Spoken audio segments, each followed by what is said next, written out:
So hello and welcome to session 5 of Knowledge, Equity and Open Scholarship Week.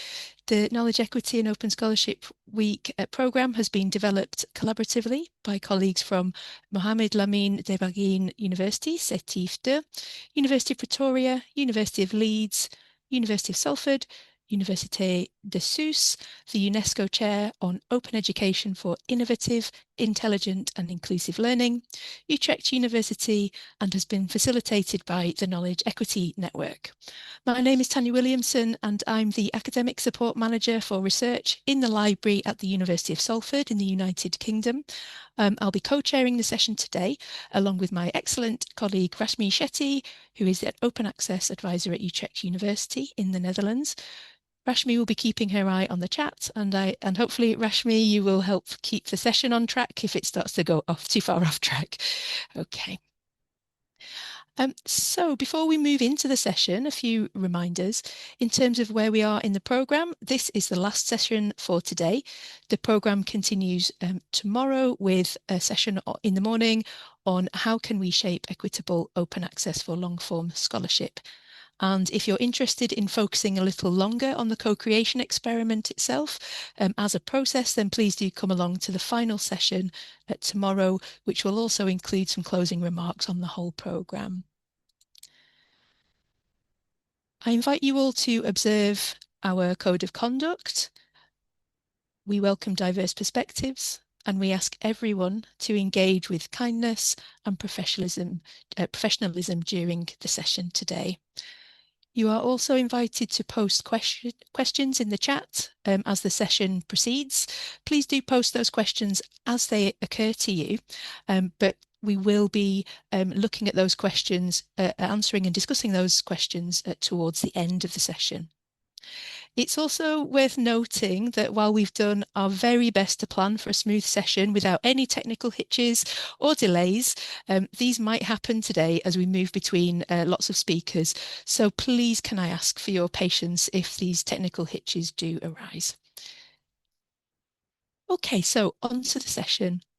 The week's programme, as you may know, has featured a unique and experimental co-created element, which has been designed to put our question of how we bridge the opens into actual practice. So the organisers invited practitioners in the opens, that could be open access, open research, open education and open infrastructure, to take part in a global conversation with fellow practitioners from around the world who have different interests and expertise and contexts. So our practitioner groups have included educators, researchers, librarians, editors and open community leaders. So over the last 4 weeks, 24 voluntary participants with a range of interests and expertise from Mexico to India have held a parallel small group discussions prompted by our shared question, how can we bridge the opens? Each group has taken the discussion in their own direction based on their interests and their diverse contexts. 6 of those groups have produced unique contributions in the form of blog posts, infographics and presentations. Most of those are now available to view on the Knowledge Equity Network website in the resources section, with one group presenting their contribution live today as a presentation, so that will appear a little bit later on. So the aims of the session are there on the slide. They are to provide an opportunity for those co-creation participants that we've been eagerly waiting for this week to hear from, for them to have a voice and to showcase their unique contributions. It's also a chance for us to give a wider audience, to engage with the contributions that have been co-created. During this session, you can expect to listen, to read, and to view perspectives from a wide range of open scholarship practitioners. And you will also perhaps take the opportunity to contribute to the conversation. In terms of an outline then, this is what we're hoping to follow. We will move through several of the groups. Unfortunately, one of our groups isn't available as planned today, but we will still showcase their contribution. As I mentioned at the beginning, please do post your questions into the chat as they occur to you. but we will save time for the end of the session to address those questions.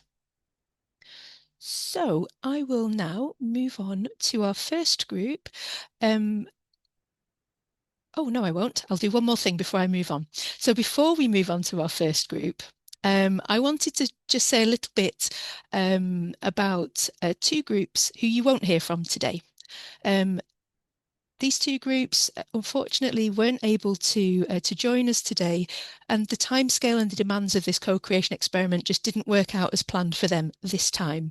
So I just wanted to spotlight the members of those two groups and thank them for their participation, such as they were able, and we really hope that the connections that they made together so far can be built on in the future. So now we'll move on with our first group, who will be represented by Dr. Miriam Leifer. Group 1 produced a blog post with the title Access, Equity and the Need for Openness in the Age of AI. So I will just hold the screen like that, Miriam, if that's okay for you, and I will stop speaking and give you the floor.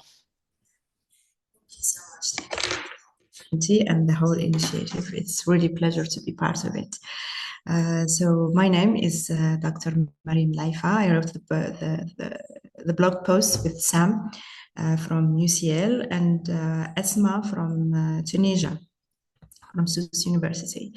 Our blog post grew out of a simple but uncomfortable question. In the age of AI, does openness actually lead to equity, or does it create new forms of inequality? So our post mainly is not solving the question or proposing solutions, but it is trying to set the context. So 3 of us working in Algeria, Tunisia, and UK approached that question from our different contexts.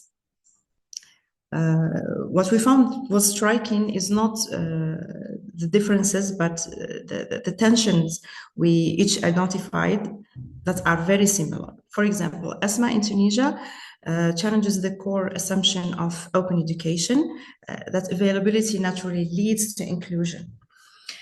Through the trainer program, she observed that educators already confident with AI moved further ahead, while others struggled to learn access into meaningful practice. And her conclusion was that openness creates possibilities, but equity requires design. Samantha at UCL in United Kingdom works in a more resourced context compared to my context and ESMA context. As some institutional AI policies already exist, some tools are available to staff and students. Yet inequalities persist and students access very different versions of AI tools depending on what they can afford.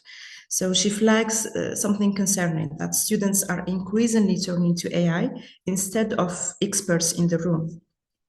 In my context in Algeria, I'm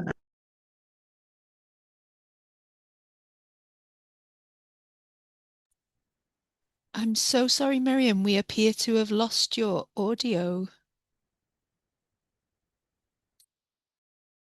And any staff member can access the workshops that we provide, mainly to enhance and to share AI literacy. So we believe in the ambition, but the intent and impact are not the same thing. As we noticed that awareness is uneven, workshops don't travel into classrooms, and the tools are mostly in English, while our students and teachers use different dialects in Algeria. So our institution offers only Google Workspace, but doesn't offer any specific AI tools. So we don't really have equitable access to tools.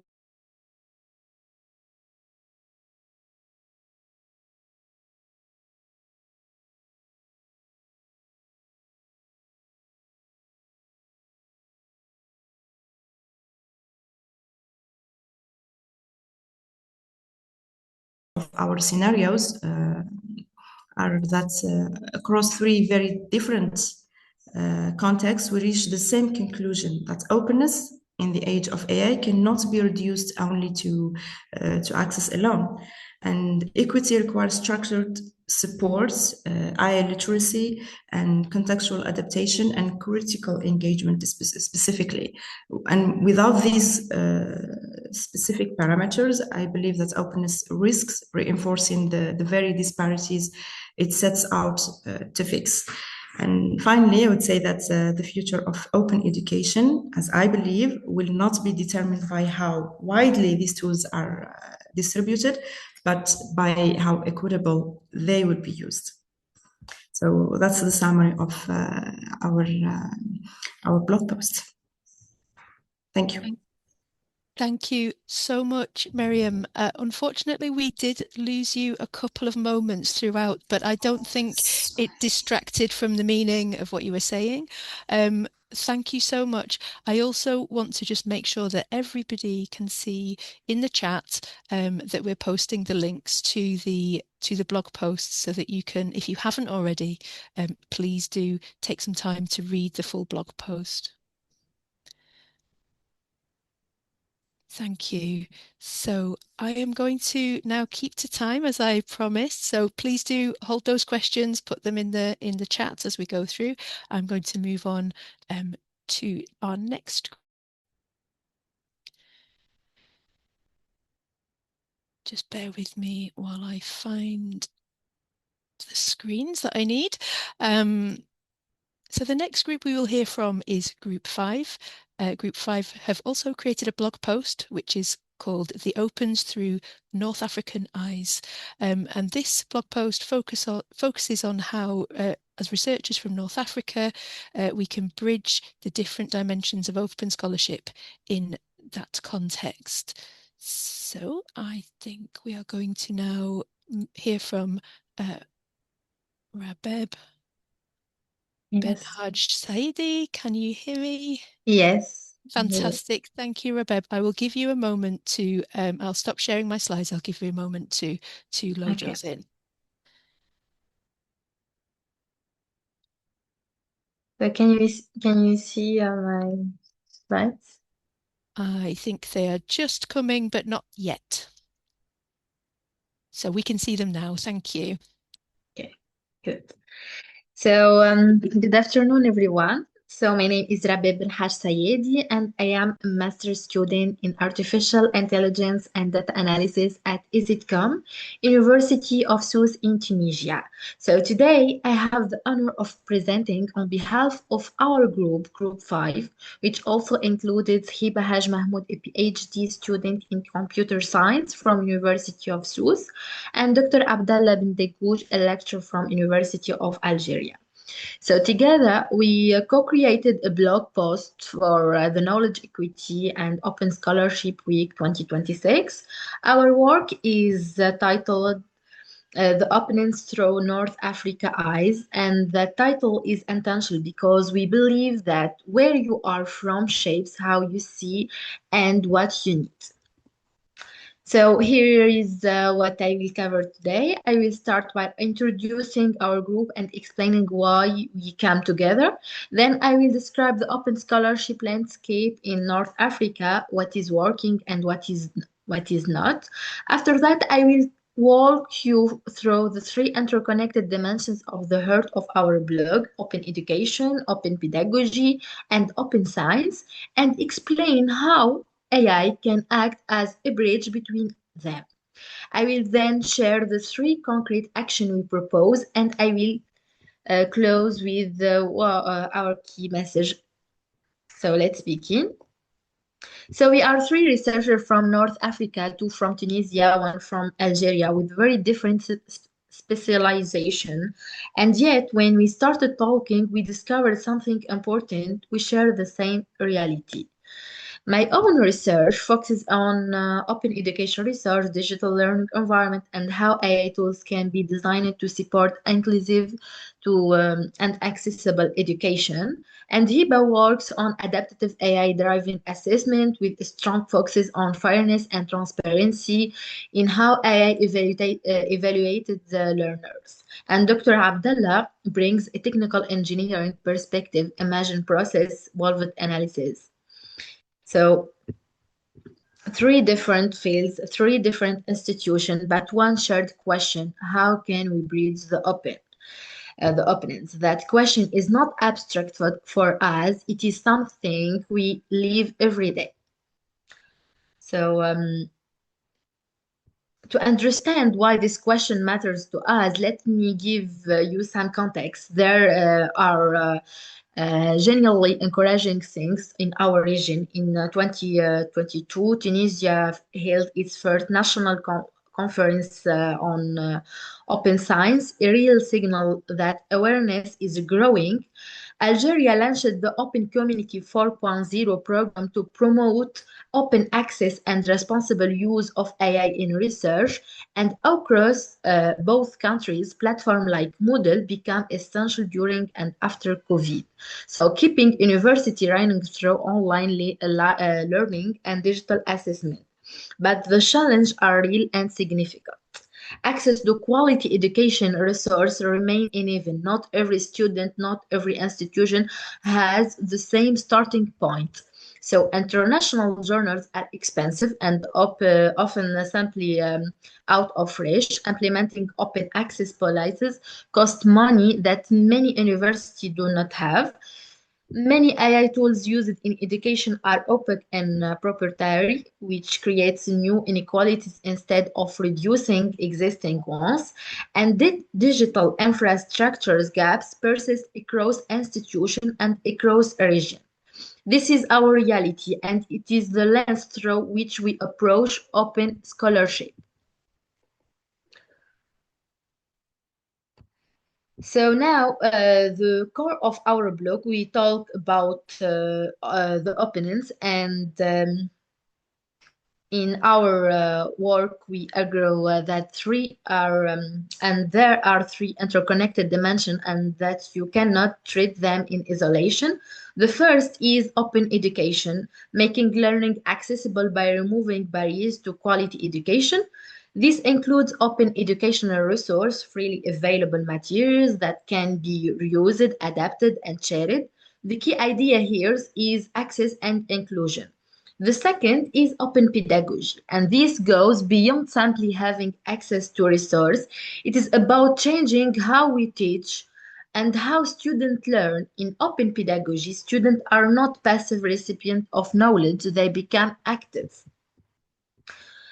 contributors to its creation. They participate, they collaborate, they exercise agency. The key idea is participation. The third is open science, making the research process transparent, reproducible, and accessible to everyone, sharing not just the final result, but the data, the methods, the reasoning behind it, so that knowledge can be built open by a wider community. Donc, here, the key idea is transparency. And here is the point we insist on our blog. Strengthen one of these dimensions and you strengthen the others. They are not separate silos, they are a system. So that brings me to a question that is very personal to our work as AI researcher. Where does artificial intelligence fit in all of this? Our answer is AI can be a bridge. It can connect all three openness. In open education, AI can personalize learning pathways, adapt to each learner's needs, and help remove barriers to access. In open pedagogy, AI can provide meaningfully, timely, and personalized feedback, supporting more inclusive and adapted from forms of assessment. And in open science, AI systems themselves must be transparent, explainable, open to scrutiny, reproducible. But this is critical. AI only bridges this open under one condition: when it is transparent, explainable, and freely accessible. When AI is opaque, when it is a black box, when it is located behind a paywall, it does not reduce inequality. It depends it.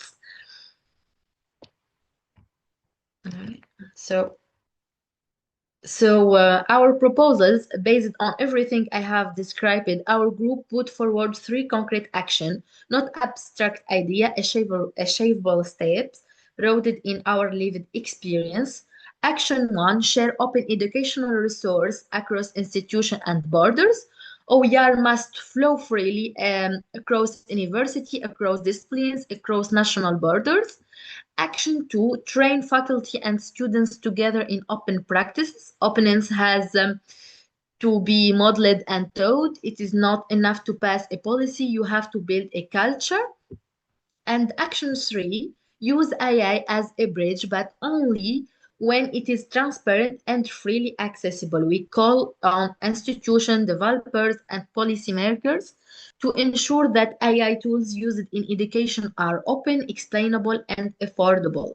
The technology must serve the learner, not exclude them.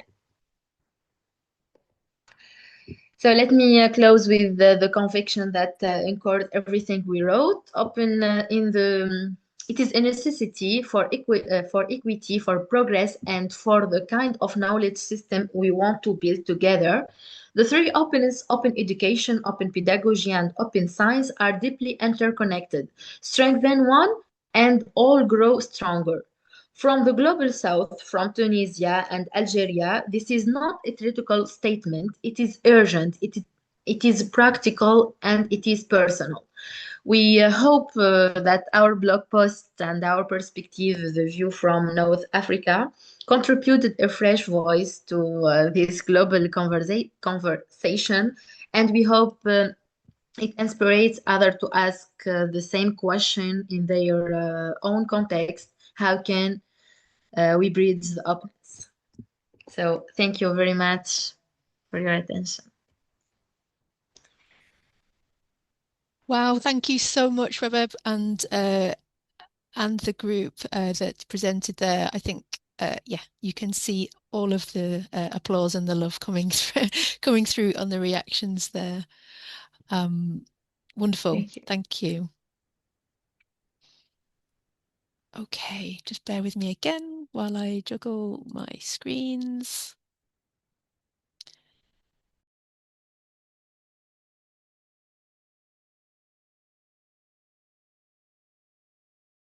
As I've already said a couple of times, please do post your questions as they arise to you in the chat, and you can also see the links through to the full blog posts as well. So let me again, I realize I'm not sharing my screen. This is so smooth. Okay. Here we go. Okay, so I hope you can see on the screen now some details on Group 6. So unfortunately, there aren't any members from Group 6, I don't think. Let me just check if anybody else has managed to come. Please speak up, Chadia or Keira, if you are in the room, because I can't see all of our participants. I don't think anyone is. No. Okay, that's no worries at all. Thank you, Rashmi. So Group 6 created an infographic with the title From Silos to Synergy, Connecting the Opens. So this is quite a unique contribution, which I'm going to display on the screen in a moment. And we're going to do a weird thing for an online session, and we're going to hold some space for you to enjoy the infographic and to read it and to absorb it.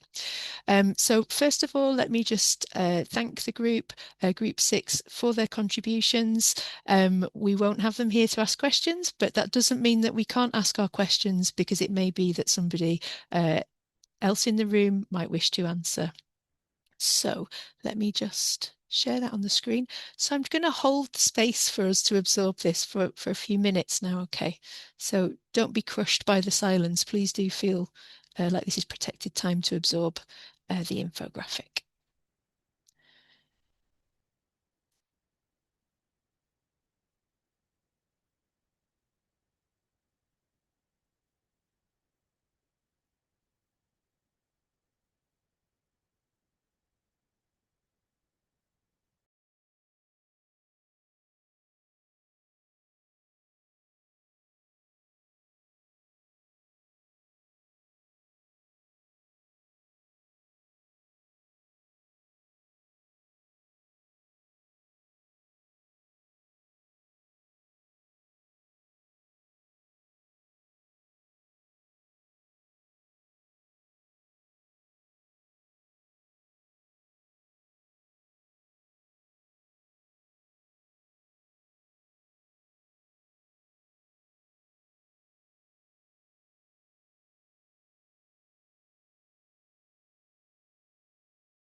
Okay.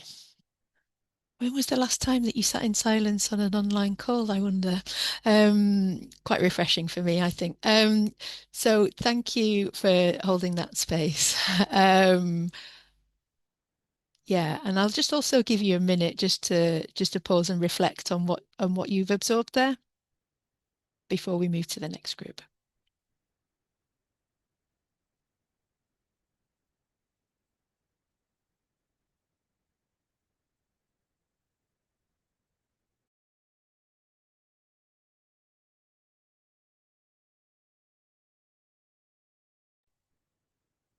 Okay, if I may just share a reflection that I have, it was the focus in this infographic on the community and the people and the social nature of open and the social nature of learning itself.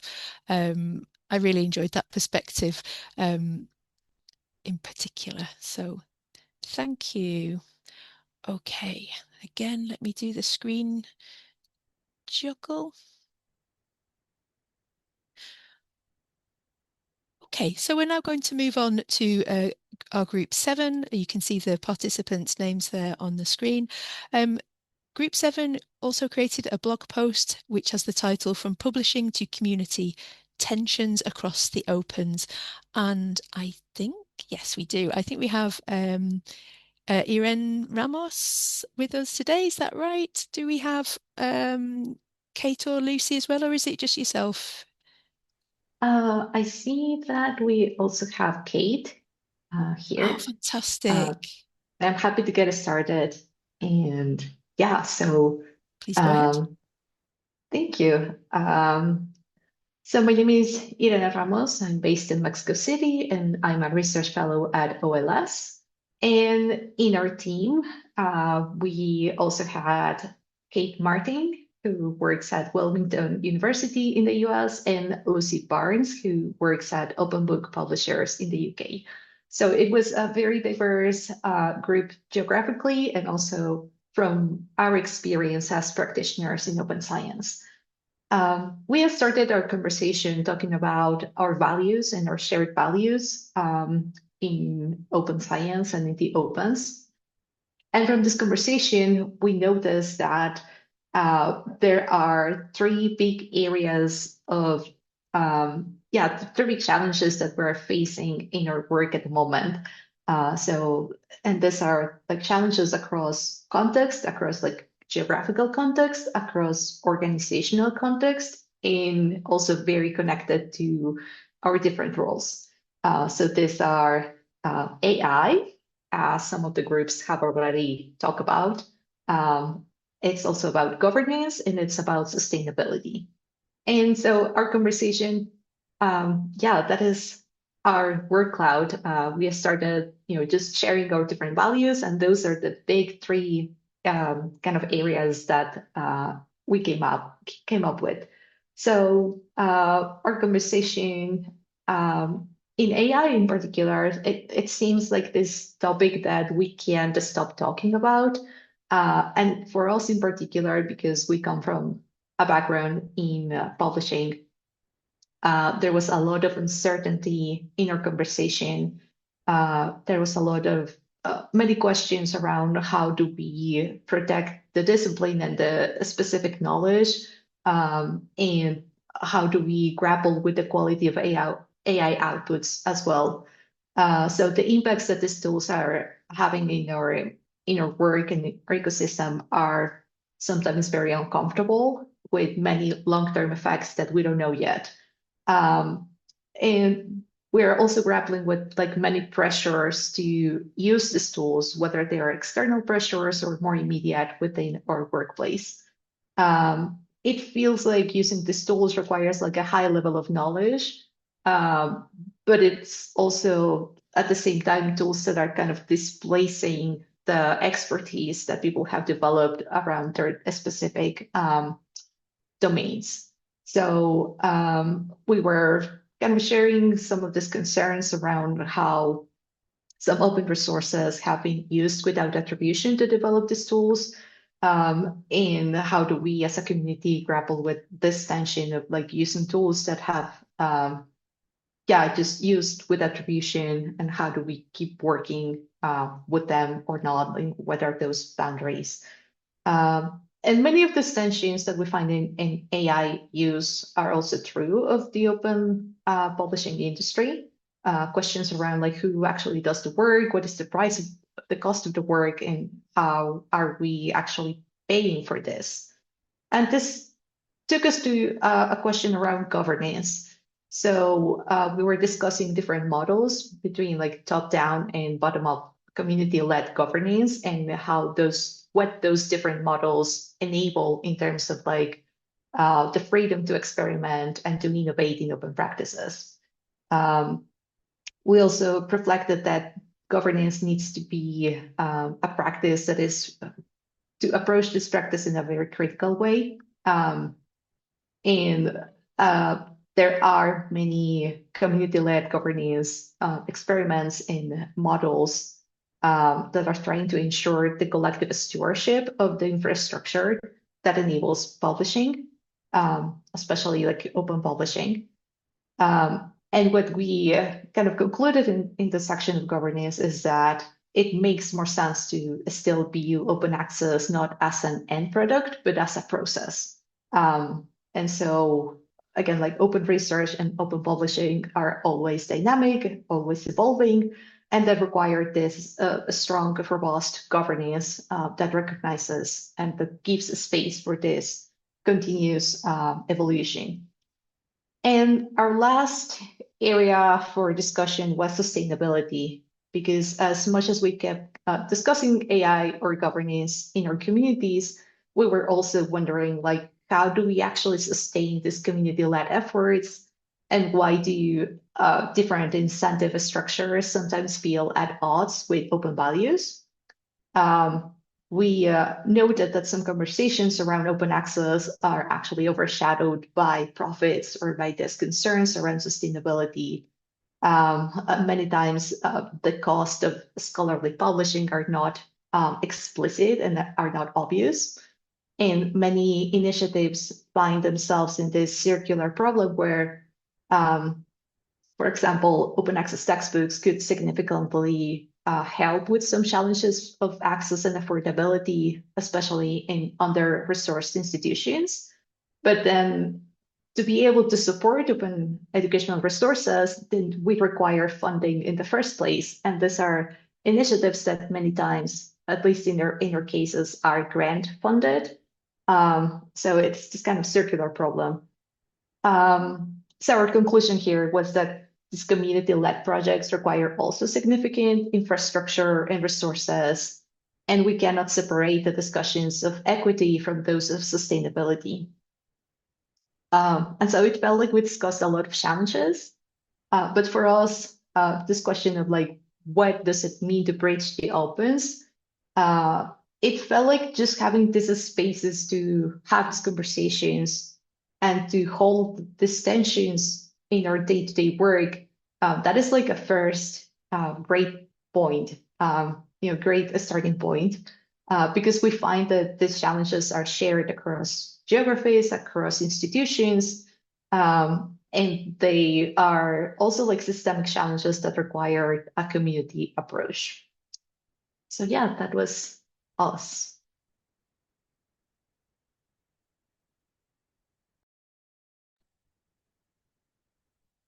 Many thanks, Irene. Thank you so much for presenting. And yeah, sorry to surprise you with your word cloud on the slide. I forgot to mention that I was going to do that. Lovely, thank you. So as I said, we're not going to address questions just yet, but I know that there will be some. So please do feel encouraged to form those questions and pose those in the chat or comments. Comments are also fine. Okay.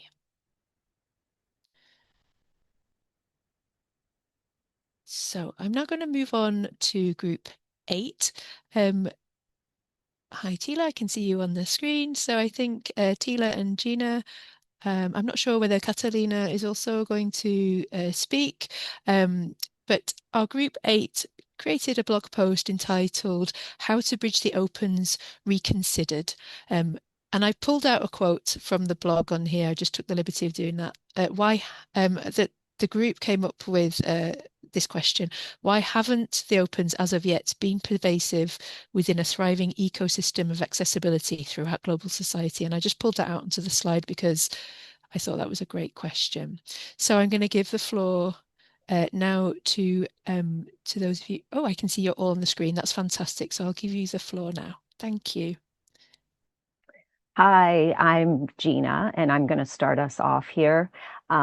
First of all, we want to thank everybody. I saw the long list of universities and organizations and the KEN. Give a great thanks for this opportunity because it was really valuable and enriching. When else do you get to meet somebody continents away from you and share and work together? So it was really awesome.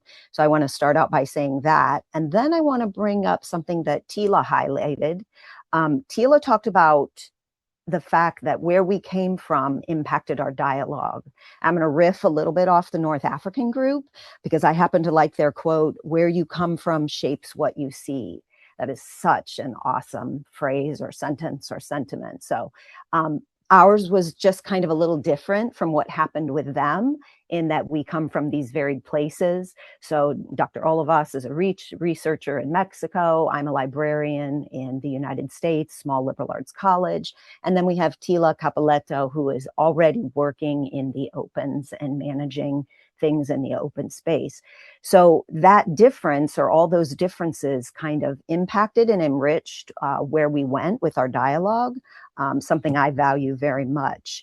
But what we ended up talking about started from, I think maybe Kat and I coming from more of a university higher education setting, and Tila saying, "Oh gosh, what are you talking about? I work in the opens. The opens are there."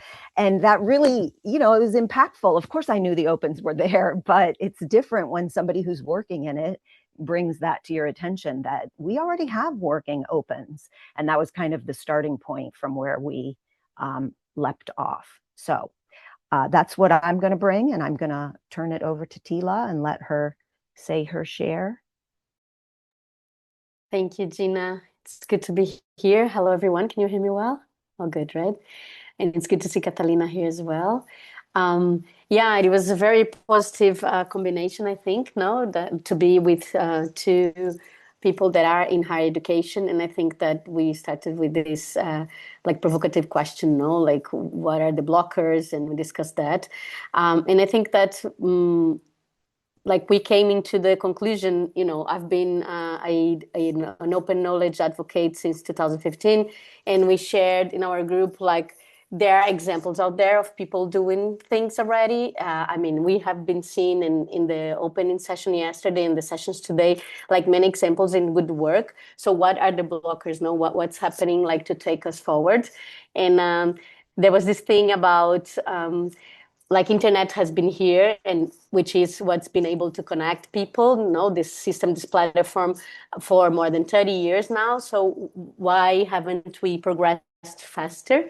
And I think that especially with the higher education, what we discussed in the group is that there was this resistance when the knowledge moved from being in one place, or in certain places, and then it started being shared openly. And there was resistance in higher education, for example, for accepting a new way of co-creating. And then I'm going to mention, of course, because I'm a Wikipedia. This is a place where people started being able to share knowledge that is backed by sources, and which is actually nowadays one of the main sources for artificial intelligence. So the knowledge that is there now is feeding all the systems that people are now using almost as oracles. Without knowing where that knowledge is coming from, almost as if this knowledge is coming from machines, but actually there is human beings working there. So I think our group, the main message that we want to pass is that we really, if it was urgent to move to progress in this area, now it's absolutely urgent. And I think other groups today said this as well, we have no other option, we need to really move forward. But since it's a very big task, And we know that it's a matter of policy as well, but it's difficult to move forward sometimes institutionally. We believe that small actions and small steps are possible, so people should take those. And I think that as a specific example, especially because we have here in this group as well people that represent this kind of work, if you were an institution that wants to start and don't know, or you were doing already work, but you're feeling isolated, or you want to move faster, you could have, for example, a Wikimedian in residence in your organization. We have here Lucy, who is Wikimedian in residence at University of Leeds, and they probably can share better than myself, like the experience and the benefits of that. So yeah, I think this is the message that we wanted to convey. Thank you.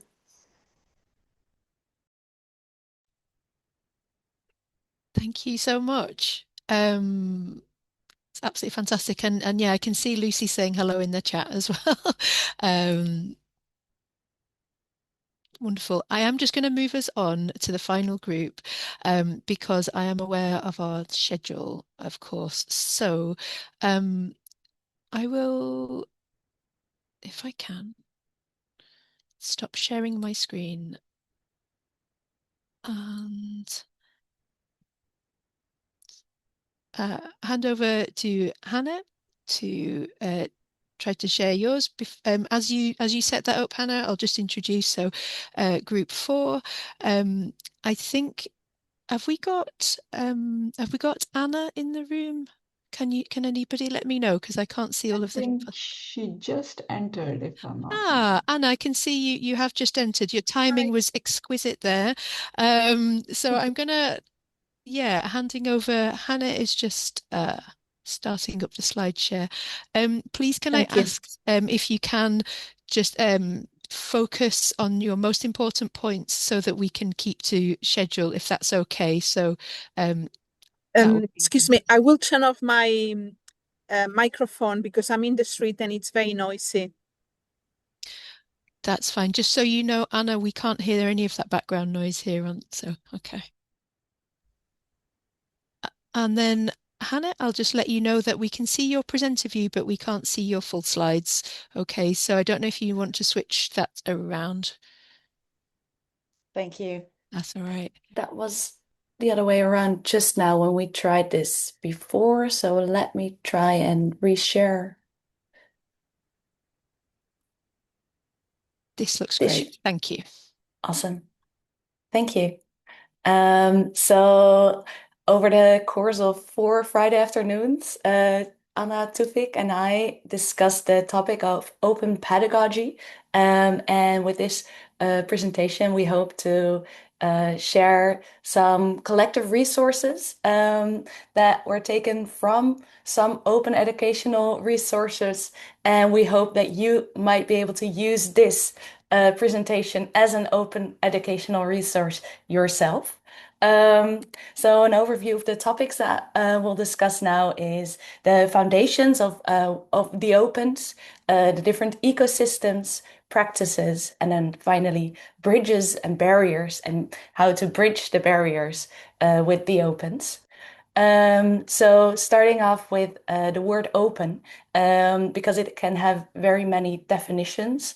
For example, under open scholarship, there's data sharing, open access, equity, diversity, inclusion, and then open educational resources.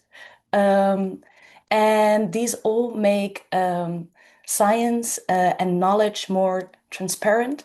It fosters accountability. It can be more efficient because you're able to reuse others' materials. It helps reproducibility, verifiability, and you can involve more people. So instead of just sharing knowledge, this is a type of knowledge exchange and co-creation to decolonize education. So openness can be a mindset. Instead of one person creating a resource and then using it, you can create something, share it. Others will be able to reuse and modify it, share it again, etc. And you get collective benefit from this.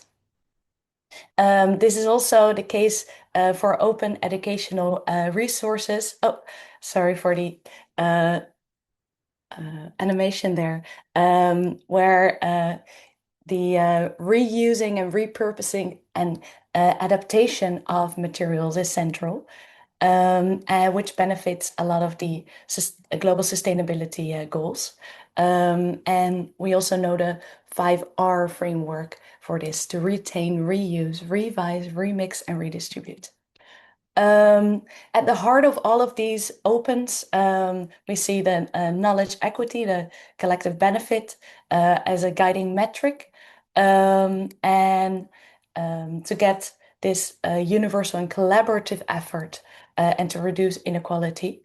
And we want to try and learn from the different opens to see how, for example, open access could benefit from knowledge from open data.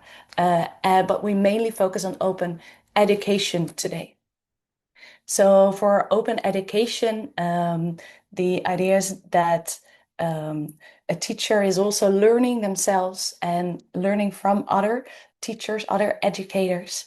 And we can use the research and data life cycle because there have been a lot of definitions and different principles developed for data sharing and for other research artifact sharing, such as the FAIR acronym: findable, accessible, interoperable, and reusable. And very importantly, the addition of the CARE acronym: collective benefit, authority to control, responsibility, and ethics. I won't go into detail now, but the combination of these make resources not just accessible and reusable, but also encourages the rights and interests of of the collective for justice. To actually share materials, of course, there are some best practices. For example, adding some README files and adding an open license. But for now, I want to focus on just one case study, the COSI project. COSI is an acronym as well. It stands for Community for Open Science in Education, and it was started at Utrecht University, the university where I'm at, with two main questions. So what educational design features foster open science attitudes? What mechanisms mediate their impact? But more importantly today is what makes open science teaching materials transferable to new contexts. So we are actually able to reuse other people's materials. And as a community, we've developed an open education menu with different open educational practices grouped together as starters, things you could do before you teach main courses, the open educational aspects during teaching, such as teaching your students how to do reproducible research, and then finally dessert, something you do after finishing your teaching task, such as sharing your materials with other teachers. So some barriers that we see that hinder us from this ideal world of open pedagogy and open education is unfortunately the high impact closed journals or other prestigious outlets, or maybe financial burden, but also a digital divide, where it costs a lot of money to run, for example, a repository, and not everyone is able to set this up themselves. Yeah, we identified a couple of barriers, but also see how we can learn from one another as different opens, such as from the open source area to open access is the practice of versioning and having version controlled documents that are amendable, so editable by other people who can then request that your updates are being merged into a newly updated document. Then from the open education area to open science is the clarity of the pedagogy and the focus on the wider community, not just sharing for other scientists. And then from open access to the open educational resources is the transformation of articles into localized modules, so not just having one type of output. So as a summary, to move from open as an option to open by default, reward open outputs in hiring and grant evaluation, invest in regional multilingual infrastructure, integrate open literacy into graduate programs. So yeah, as a takeaway message, knowledge equity requires coordinated standards, aligned incentives, and inclusive infrastructure. Thank you very much. Wonderful. Thank you so much, Hannah, for presenting. Hannah. Yeah, thank you. Anna, was there anything that you wanted to add? I know you're in outdoors, but... No, we were preparing very closely and we really made lots of efforts. And I think we should have already signed in for tomorrow's presentations about the experience. Yes, it was really fruitful. Thank you very much for organizing it. Oh, the pleasure is ours. Thank you.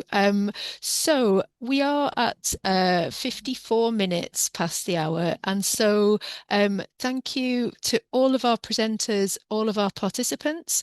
I am going to move us on to just the final part of the session.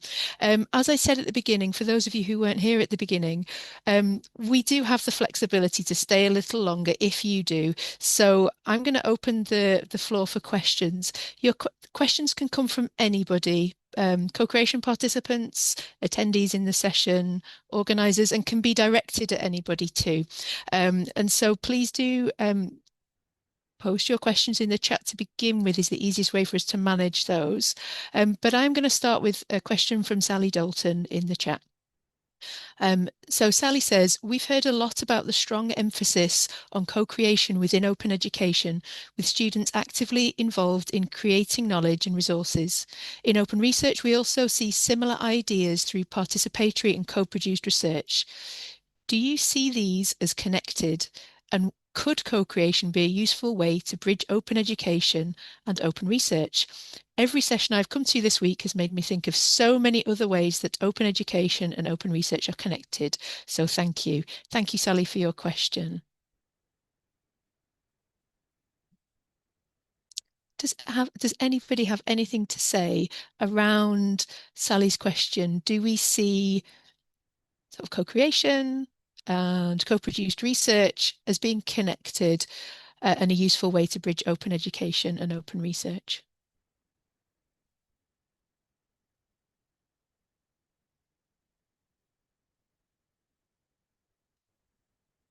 Tila, your own. So let's go Tila and then your own. Very brief, apologies. Very briefly, yes, I think that definitely the co-creation could be an answer. And actually, this presentation just ended with this idea of integrating a mindset, no? So again, I'll go back to the Wikimedia platforms. Like, we need to learn how to really co-create. This is something that you need to learn, and this is going to definitely support us in having the open mindset, no? So yes, definitely. Thank you. Your own.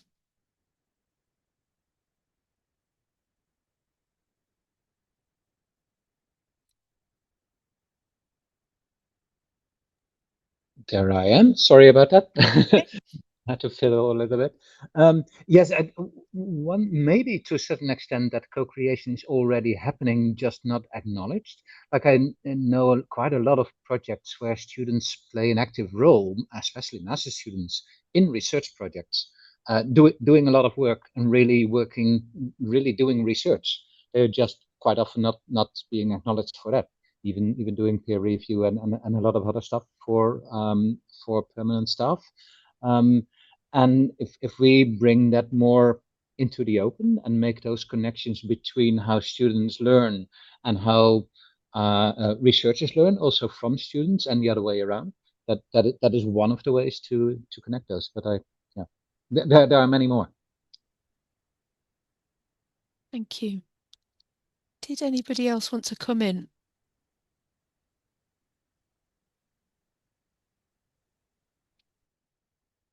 I think we've got so much to discuss, and from my perspective, it has been wonderful just to hear from so many different people and such a wide range of perspectives. We touched on every open, I think, today, which is just marvelous. Nick, I can see your hand's gone up. You've got a minute, and then I'm going to move to the next. It was just a thought really on that question from Sally, and something that's come up a lot. This sense of communities, and the fact that potentially I think our pedagogical and research communities are maybe separate. So there's something there for me to try and bring those communities together. How we do that, I'm not sure, but co-production is certainly a way to do that. But it is difficult when everybody's so time poor and they're working in those silos. But yeah, there's definitely something around trying to bring those communities together, I think. But yeah, just a thought. Yeah, thank you. And certainly at the University of Salford, there have been some conversations recently about research informed teaching, but also open educational resources and open access as being connected. And I remember from the infographic that one of the groups had created, having those different silos were not necessarily the different opens being siloed, but the different creators of those open products, if you like, being silos. Let me just check whether we have had any other questions, or indeed if anybody else wanted to put their hand up and either ask or respond. I know it's tricky when we're at the end of a session. Nobody really wants to be the one to make it overrun, which is absolutely fine. I'm just gonna probably start to close the session in that case. I just wanted to mention, and I hope this isn't springing anything too much onto our co-creation participants, but I wanted to mention that we are inviting nominations from everybody attending Knowledge Equity and Open Scholarship Week to nominate one of the co-creations, or more than one, for a special mention, because we really wanted to give that opportunity for people to sort of voice what they thought about those co-creation contributions. You'll see on the slide there is a QR code which you can use your phone if you have one to scan, or I think we'll also post this link in the chat. It's been shared from the keynote right until the end session, and we'll come back to any nominations in the end session tomorrow in session 7. So that just leads me to say that yes, the session tomorrow tomorrow. The last session is co-creation in action, where we're going to reflect on this co-creation experiment. This was an experiment born out of a desire to literally connect the opens, to connect the people. Maybe we're building a community right here and right now, and so that will give us the chance to reflect on how we designed it and what happened. So please do join us and register for that if you haven't planned to already. So it just leaves me to say thank you again so much to everybody who participated in the co-creation experiment. Your contributions have been awesome, and I'm going to return to them over and over again. I know I personally will, and I hope everyone else will as well. So thank you so much.